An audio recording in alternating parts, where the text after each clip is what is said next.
BTR 7498/79. This is Crossroads episode 3241. It's part 1 and it's take 1.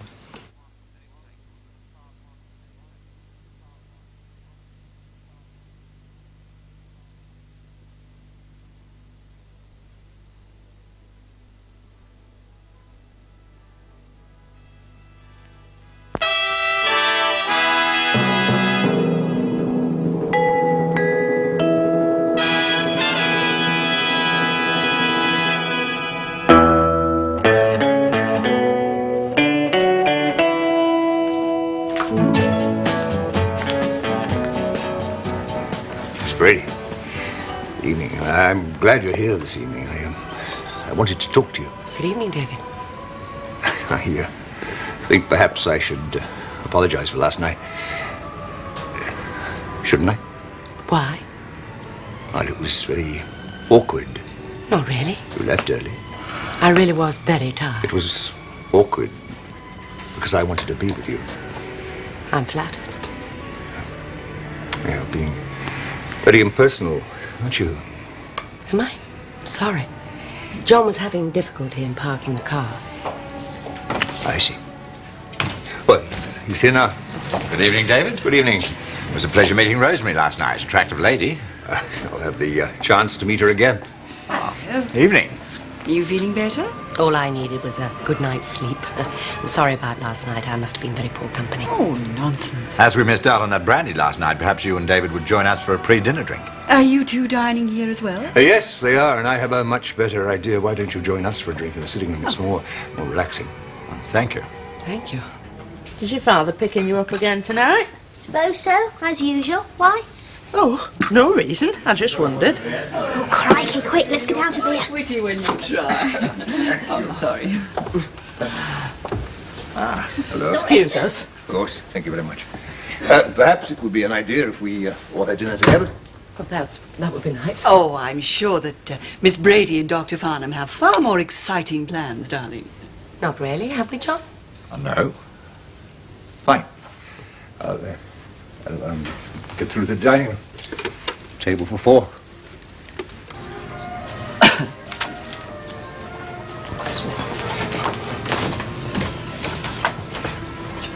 Oh, good evening, Mr. Brownlow. Looks as if you're settling in for a wet one. Aye, just starting to rain. Oh, excuse me.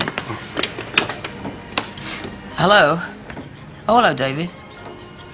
A table for 4 instead of for 2? Yeah, all right. I'll see to it straight away. And, good luck. Not too late to book a table for tonight, am I? Just for myself and the missus? No, certainly not. I asked young Glenda to do it weeks ago, but I don't suppose she got round to it. Not that I know of. Probably didn't take me seriously. It's a long time since her mother and I had a night out. So, tonight then? What time? Well, Tom had taken Glenda home and the wife's powdered her nose. Better make it 8 o'clock. Right, so it's a table for 2. Mr. and Mrs. Brownlow, 8 o'clock. Right, till 8 then. Yeah, I look forward to seeing you. By the way, I can recommend the lamb. Very nice. Thank you very much. I'll bear that in mind. Mr. Brownlow, could I have a word? Oh, yes, of course, Miss Luke. I won't keep you a yes, minute, sir. but I felt I had to talk to you. Will you be staying in King's Oak for a while? Oh, that depends on so many things. Have you heard from your son? David has told you about our wandering boy, then. A bit. He's quite impossible, but, well, it's hard to put into words, but you don't have children, do you? No. They do add meaning to life. That is, if you don't find it elsewhere, as you do in your work. I always thought I should have liked a son. I envy you, David. You don't know Chris. And they do stabilize one's relationship. Nowadays, people laugh at the old idea that a child can save a marriage by bringing the parents closer together, but it's true, isn't it, David? It sounds strange for me to say this, being divorced, but David and I are as close as we are because of Chris. Miss Luke, I'll tell her in my own time and in my own way. That's all very well, but what you don't seem to realise is the longer you leave it, the harder it's going to be for her. I'm sorry, but I just don't see that. Well, of course it is. Now, take last night, for instance. You wanted to take them to the theatre and they turned you down. I'm right, aren't I? Young Glenda's been talking, I see.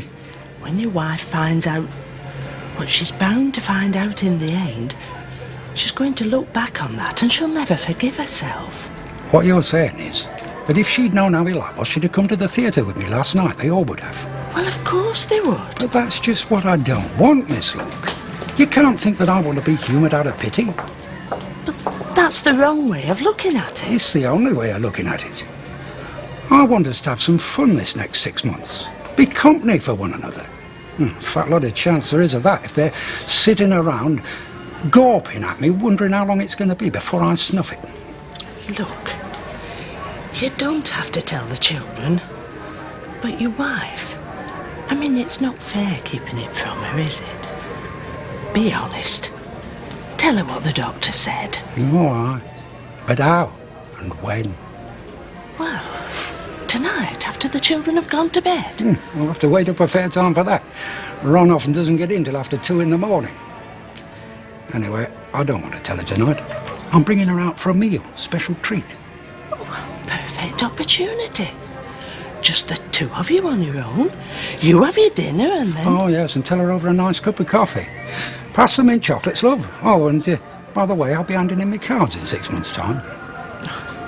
Not like that. But you'll find a way. Hello, you two. At it again.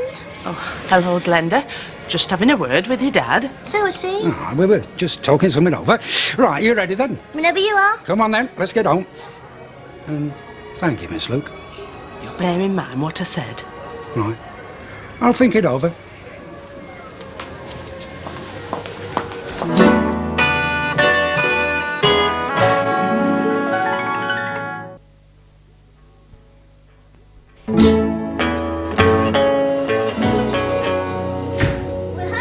Wipe your feet. Oh, and take that wet thing out in the kitchen, for goodness sake. Pelting down. I know, it's been coming on all day. Oh, hello, love.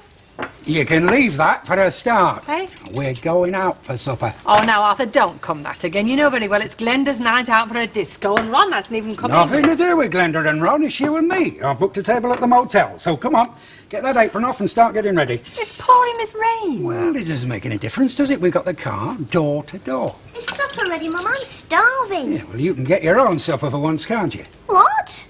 Well, I could, I suppose, but why? Because your mother and I are going out for a meal.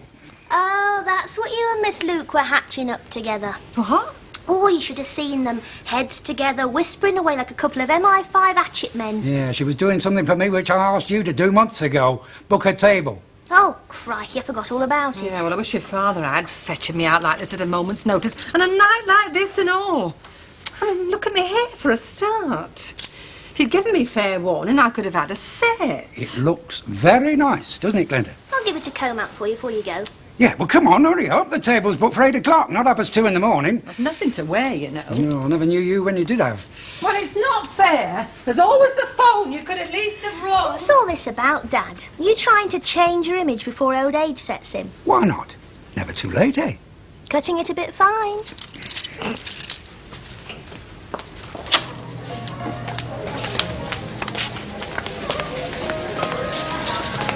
You and Rosemary seem to have hit it off well. Do you really mind? I know that dry tenor voice. She seems to have hit it off with John as well. But he was just scoring points off me. And with Rosemary. I rather doubt that. So much goes on around you, David, without your noticing. What do you mean? For instance, the way she treats you. Possessively, like a chained husband, not like an ex at all. You must see that I can't help that. No, maybe you can't anymore. It's keeping them. Are you really leaving? In a few days. Why didn't you tell me? We won't have time for that argument. Does it have to be an argument? Don't let's make it one. Best little. I'd love to. Good. Oh, hello. John's just invited me to a concert in Birmingham tomorrow night. Splendid. It's a program of Gregorian chants. Apparently it's a marvellous choir. Excuse me, I'll get the menus. I'll order the wine. Oh, David thinks of everything. Lucky to get seats. Oh? It's a tiny hall, and they've been sold out for weeks. Oh, you see, I always think of everything too. You didn't even know we'd meet, John. Which makes it all the more impressive, don't you think? Sold out? Last week.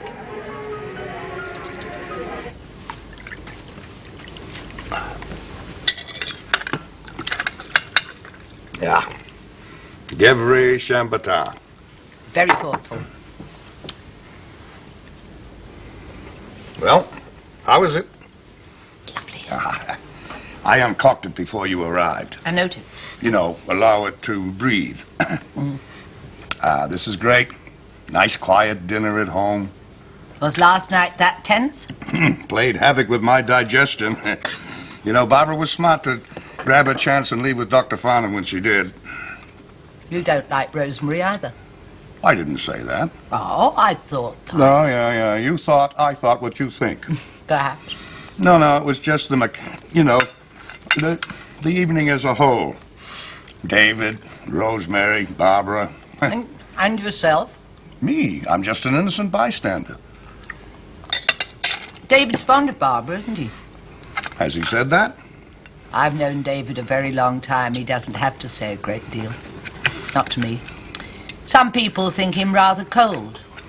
It's not true. No, and Barbara's fond of him as well, too. But, that Rosemary, she resents any other woman coming within a mile of him. She is so obvious, isn't she? Well, that possessiveness of hers. You know, Barbara just backed off. She didn't know where she was. Say, tell me, Meg, David finds it hard to express his anger, doesn't he? Does he? I've never found him a very angry person. Well, he was angry last night, but he didn't show it, or he couldn't. He was angry at Rosemary for trying to scare Barbara off, and succeeding. Rosemary is not a happy woman. She never has been, really. I talked to her last week, and I realized just how unhappy she was. For the first time, I really felt sorry for her. She doesn't seem to be able to help herself. Yes, well, I think she's in very deep trouble and that the help has to come from outside. She really only wants it from David. And is that likely? I am afraid she is bound to be disappointed. No. Thank you. Thank you very much. Oh, David, can you turn off some of those lights? Yes, of course. That's much cozier. Black? No, nothing, thank you. You sure? Yes. David, what's wrong? What do you mean? You've been far away all evening. I think so. It isn't John, is it? John? Dr. Farnham. What about him? Well, I find him very charming, of course. Who wouldn't? Barbara obviously does. But you needn't be jealous. All right, I won't be. I'm serious, David. Unless you're jealous of his relationship with Barbara. They have a relationship? Well, of course they do. Oh, David, you're so naive. It's part of your charm. Thank you. Why are you so sure? I mean, he was very open in his attentions to you. Yes, that was a bit unusual, wasn't it? Still, she didn't seem to mind. Do you suppose they have one of those open relationships? Well, it doesn't matter. You accepted his invitation. Oh, David, you are jealous. How sweet of you. We're only going to a concert together. Still, he is a bit of a rogue by King's Oak standards. Well, I'd say he was a bit of a rogue by any standards. I don't think their relationship is any more open or closed than ours. I mean, isn't that the simple answer? It's just a friendship. Well, you can hardly compare it to our relationship, David. All those years, our son, everything we've been to each other. It has been a very deep relationship. I didn't mean to minimize it. No, of course you didn't. It's the most important relationship in my life. And in yours, I think. Well, nothing has been so deep or lasted so long. Nothing could have.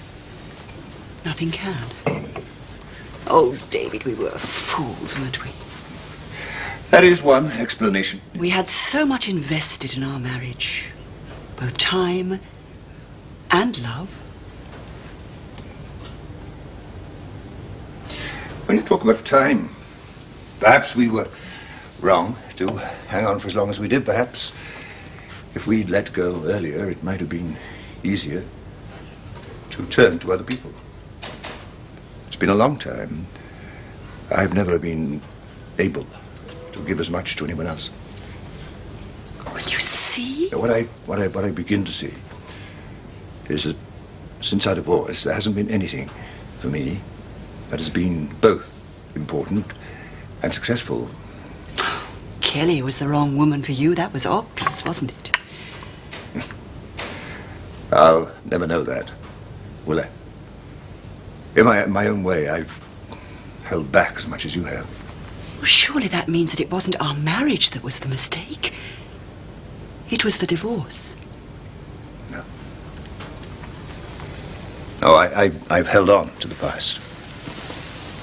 I haven't let it go. Don't. It's time, Rosemary. It's time. Can I take your order now, please? Yes, please. 2 pâté maison, 2 escargot, 2 medium steaks, and 2 roast duck. And I'll have 2 bottles of my usual wine. And we'll think about the desserts afterwards. I'm going to enjoy this. Well then. If you call me mother in here, I'll never speak to you again. Oh, I haven't done that for years. No, not for the last couple of weeks, but you've made up for it since, though. Oh, I wonder why. Second childhood, I shouldn't be surprised after what you've been getting up to. Come on then, let's go and check on our table. Oh, hello, Mrs. Brownlow. Mr. Brownlow, it's nice to see you again. What would you like to drink? Oh, I don't know. Well, just something to start the evening off. Well, just a small sherry then, thank you. Medium dry. The usual whiskey, Mr. Brownlow? No, I better not. I'm driving. Make it a small shandy. Oh, Debbie, can I have a medium dry sherry and half a shandy, please? Put it on my slate. Oh, that's very kind of you. I'll have it sent over to you. Right, thank you very much. Okay.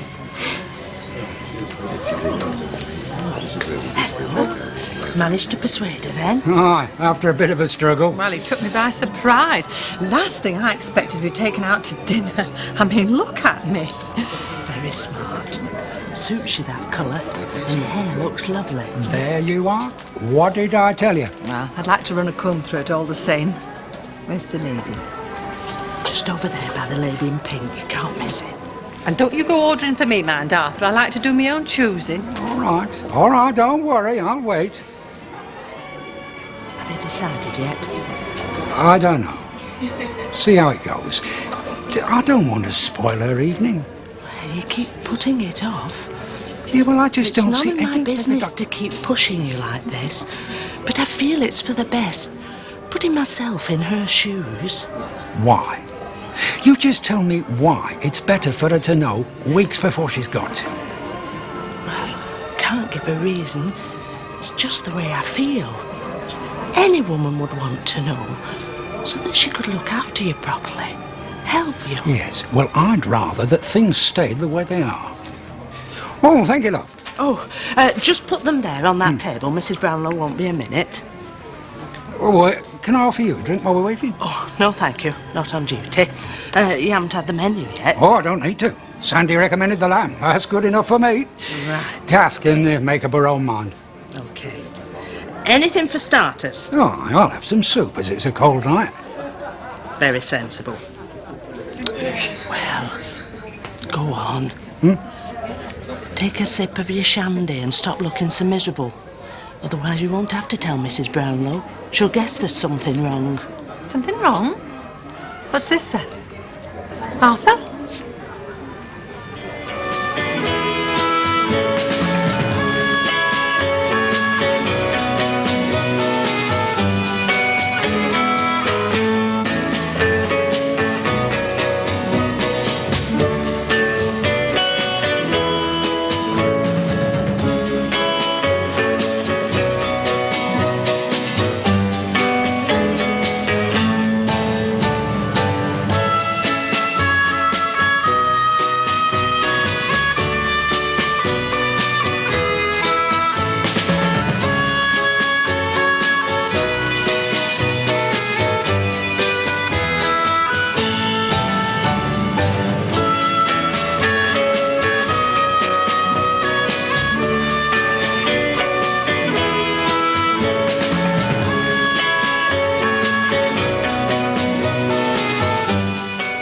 You'd better tell me. I shan't rest till you do.